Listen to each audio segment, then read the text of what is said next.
जाएंगे, बैरिकेडिंग लग चुका है चारों तरफ। कोई दिक्कत नहीं है, इस देश में डेमोक्रेसी है।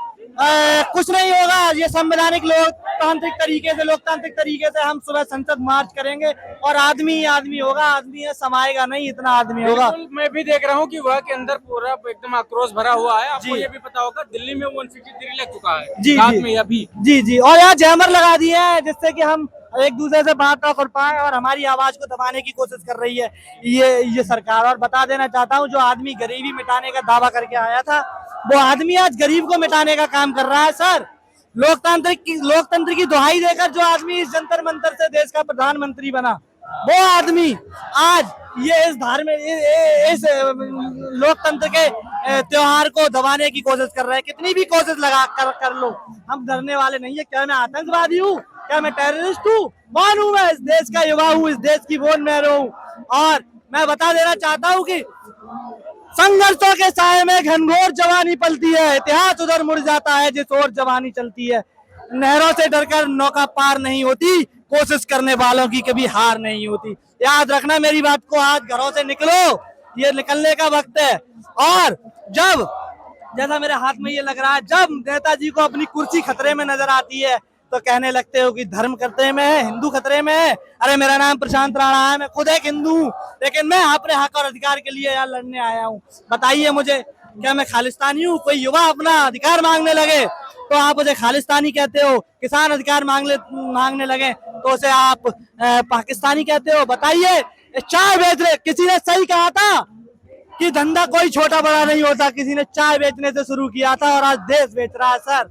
बताइए, समय बहुत बलवान होता है मोदी जी, याद रखना मेरी बात को। आज लाठियों डंडों और गोलियों की सरकार से डर गए तो आने वाली पीढ़ियां गुलाम पैदा होंगी। घरों से निकलो, अपनी बात को कहो। जय हिंद, जय भारत, जय संविधान। और बताइए सर, क्या पूछना चाहते हैं? एक बात बताओ जी बताइए। आपको लगता है कि ये एकदम फोर्स से भर दिए हैं चारों तरफ, दिल्ली एकदम जाम हो चुकी है जी जी अभी मतलब 20 तारीख हुआ नहीं। जी जी, तो आपको ऐसा लगता है कि ये संसद भवन तक पहुंचने देंगे? बिल्कुल पहुंचने देंगे सर, क्यों नहीं पहुंचने देंगे। हम चारों तरफ अभी आप बाहर निकलना। कॉन्स्टिट्यूशनल लोग हैं, संविधान के दायरे में रहकर अपनी बात कहेंगे। ये हमारा हक है और हमारा अधिकार है, और अपना अधिकार और हक मांगना अगर गुनाह है तो ये गुनाह में एक बार नहीं 1000 बार करने के लिए तैयार हूँ सर। आपको बताइए। ये भी पता होगा कि भारत में हर एक पेपर लीक होता जा रहा है। जी जी, तो सरकार को इस्तीफा, मतलब सरकार कार्रवाई क्यों नहीं? कहाँ इस्तीफा दे रहे हैं सर? बहुत है, मुझे पता है। इस्तीफा इसलिए नहीं हो रहा है, लॉकडाउन में 40,000 करोड़ का घोटाला किया है, उसके सबूत हैं धर्मेंद्र प्रधान के पास। इसलिए नहीं हो रहा है सर इस्तीफा, मुझे पता है। अब धर्मेंद्र प्रधान को देना होगा या मोदी जी को? अब ये गवर्नमेंट 2027 में गिराने का काम करेंगे इस गवर्नमेंट को। मैं क्या आतंकवादी हूँ? डालो मुझे जेल में, मैं डरने वाला नहीं हूँ भाई। धर्म और जाति की राजनीति नहीं चलेगी, बात होगी शिक्षा की, चिकित्सा की, इंफ्रास्ट्रक्चर की, लॉजिस्टिक्स की, इन चीजों की बात होगी।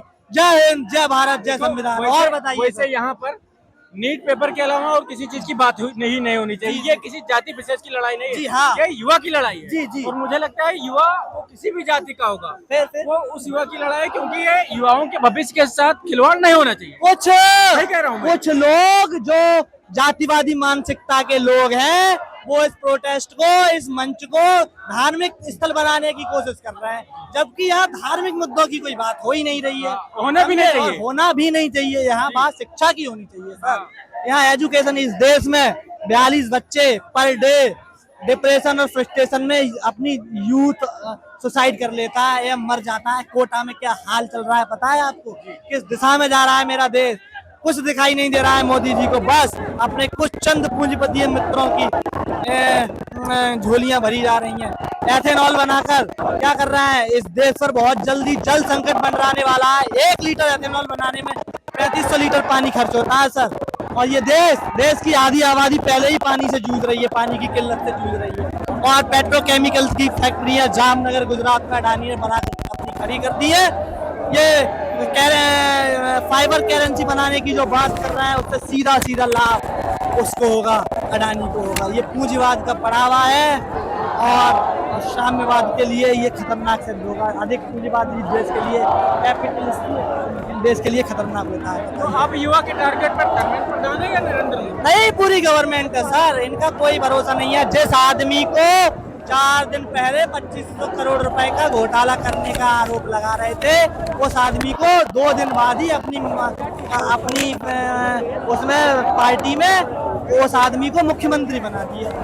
240 सांसद हैं, 240 सांसद में 63 सांसदों पर गंभीर आपराधिक मुकदमे दर्ज है। सर बताइए मुझे, भारतीय जनता पार्टी के ये इन लोगों से न्याय की उम्मीद करते हो तुम? ये कभी न्याय नहीं कर सकते सर। इस आदमी ने सिर्फ विदेशों की यात्राएं की है और विपक्ष को कुचला है। क्या विपक्ष का होना, आप तमाम पार्टियों पर आरोप लगाते हो कि फंडिंग मिल रही है, ये हो रहा है, वो हो रहा है, वो इस देश की पार्टियां नहीं है। आप हमें सर्टिफिकेट दोगे हिंदू होने का? मेरा नाम प्रशांत राणा है, मैं खुद हिंदू हूँ भाई, मैं बार बार कह रहा हूँ ये बात। बीजेपी से हिंदू है, हिंदू से बीजेपी नहीं है, ये बात समझने वाली होगी। हिंदू से बीजेपी है, बीजेपी से हिंदू नहीं है। मेरे साथियों, मैं आपको बता देना चाहता हूँ, धर्म अलग चीज है, राजनीति अलग चीज है। फिर कह रहा हूँ, समझना चाहिए दोनों के बीच। भगवान राम के नाम पर हमसे वोट नहीं ले सकते तुम। मैं भगवान राम का वंशज हूँ, मेरी मर्जी में बीजेपी को वोट दूं ना दूं, दरी थोड़ी बिछाऊंगा आपके पास। सर बताइए।